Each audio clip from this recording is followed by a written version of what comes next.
एकदम खुसी भीमसेन अङ्कलले सुरुङ मार्ग जाने भन्ने प्रस्ताव राख्नुभयो मणिरामले व्यवस्था मिलाए आज यो आउने हामीलाई जुर्यो यो एउटा साइज जुर्यो यसले धेरै समयदेखि कुरी पनि रहेका थियौँ आफ्नो गाउँठाउँमा बस्यो यति राम्रो टनेल अवलोकन गर्ने मौका पाएको थिएन मणिरामलाई धेरै धेरै धन्यवाद यो मौका मिलाइदिए हेर्दाखेरि विदेशमा भएको जस्तो अनुभव भयो यति आफ्नो गाउँको चन्द्रगिरीभित्रै बनेको र विदेशमा यो मिडल इस्टमा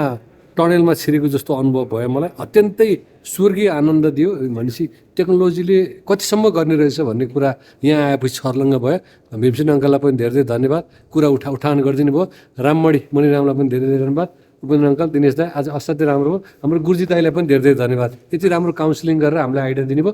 2700 मिटर 3 मिनट पनि नलाग्ने रहेछ 40को स्पिडमा आउँदा त्यति राम्रोसँग आनन्दले आइपुग्यो अझ टुर गर्नु जाउँ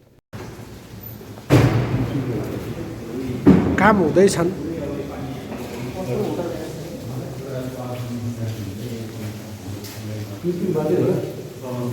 बाटो इमर्जेन्सीको लागि हो क्या यो